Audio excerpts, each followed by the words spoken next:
Epstein conspired. This just came out yesterday in the millions of pages of documents, how crazy this is, conspired against me in order to fight like hell to make sure I lose the election. That's the only thing that was mentioned about me. So that takes care of Epstein as far as Trump is concerned. But you got a lot of Democrats out there that are very much involved with Epstein. But I'll be honest with you, you got to get back to running the country, too. On the Epstein files, you talked about Democrats who were in there. Elon Musk was also in there, and so was your Commerce Secretary, Howard Lutnick, and correspondence that he had with him.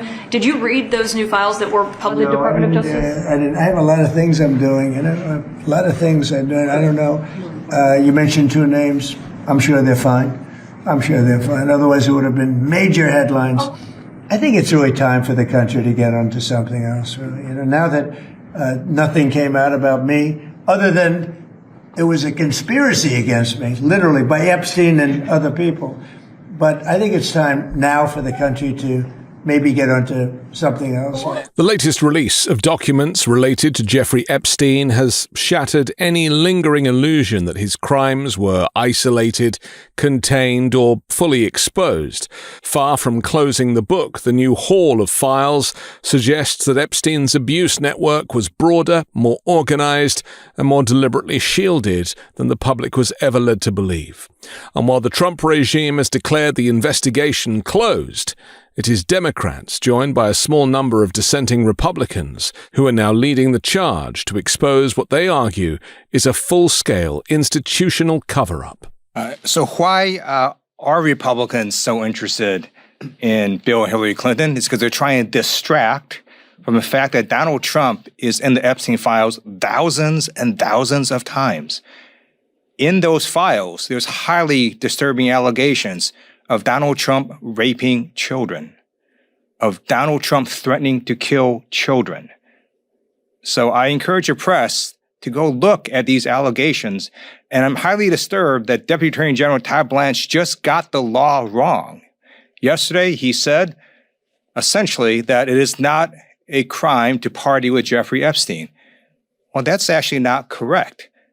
If Jeffrey Epstein was human trafficking minors for these sex parties, and you show up and patronize the establishment at that party, yes, you're guilty, because patronizing is part of the law, of the federal sex trafficking law. So Deputy General Todd Blanche just got that wrong, which maybe explains why they aren't investigating all these folks, including Donald Trump. He needs to read the law and investigate these people. He also needs to resign. At the heart of the controversy is a simple but explosive discrepancy.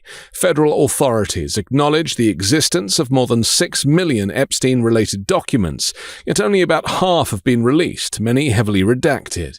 Despite a federal law requiring full disclosure, the Justice Department insists its review is complete.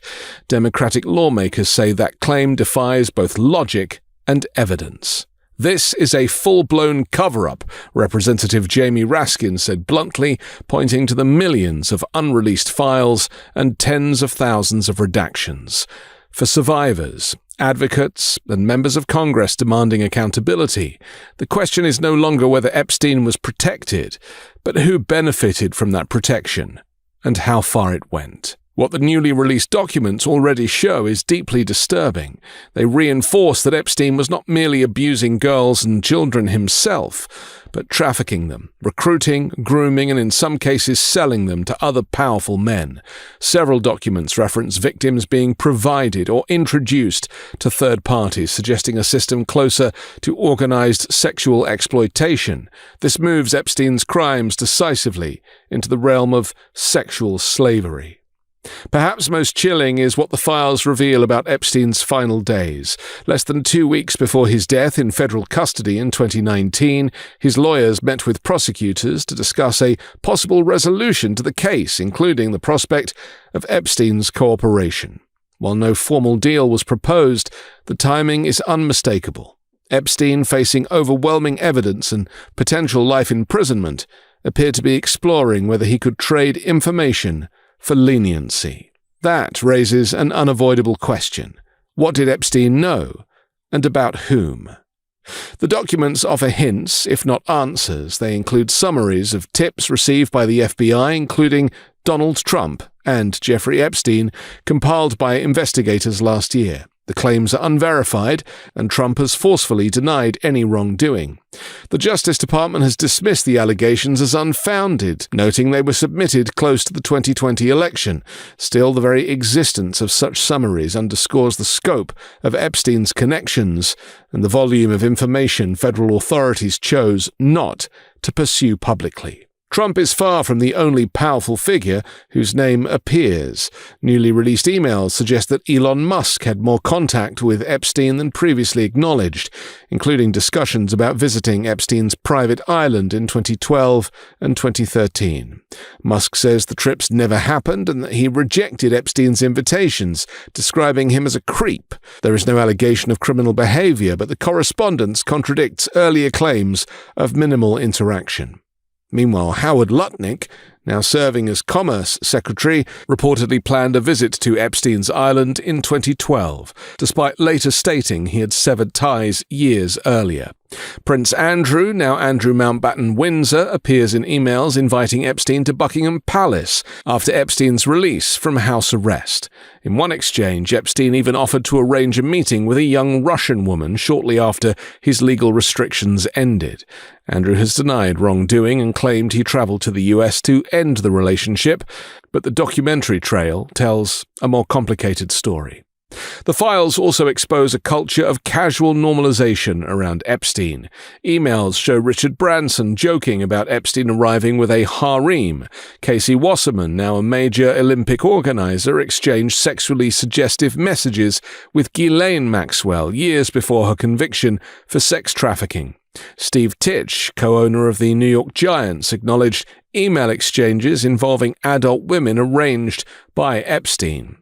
And Brett Ratner, a Hollywood filmmaker and director of the new Melania documentary, appears in photographs alongside Epstein and unidentified women, despite earlier claims that he did not know him. None of these appearances alone prove criminal conduct. Taken together, however, they illustrate how Epstein operated in plain sight, welcomed, joked with, and socially integrated among elites long after his 2008 conviction for soliciting a minor. His access did not shrink after prison. In fact, it expanded. Equally damning is how the latest document release was handled. Thousands of pages were briefly made public with insufficient redactions exposing victims' identities. Lawyers for more than 200 survivors called it one of the worst violations of victim privacy in U.S. history. Defense attorneys in an unrelated sex trafficking trial even sought a mistrial, arguing that improperly released Epstein documents had irreparably tainted proceedings. The Justice Department has blamed technical or human error, insisting that only a tiny fraction of files were affected. For survivors, that explanation rings hollow. The pattern, critics argue, is one of haste, incompetence, or indifference, each unacceptable in a case defined by decades of institutional failure. Against this backdrop, Democrats are refusing to let the regime declare victory and move on. House Minority Leader Hakeem Jeffries has said the process is not over and will not be over until survivors receive full transparency and accountability. Congressman Ro Khanna, co-author of the Epstein Files Transparency Act, argues that at best half the material has been released. Even Republican Thomas Massie has joined the push, enduring fierce backlash from his own party and direct attacks from Trump, who continues to dismiss the Epstein scandal as a Democrat hoax. Massie's response has been pointed. Real transparency, he says, will be evident when powerful men are led away in handcuffs. Until then, the cover-up continues. The Epstein files now make one thing unmistakably clear. Jeffrey Epstein was not an aberration quietly corrected by the justice system.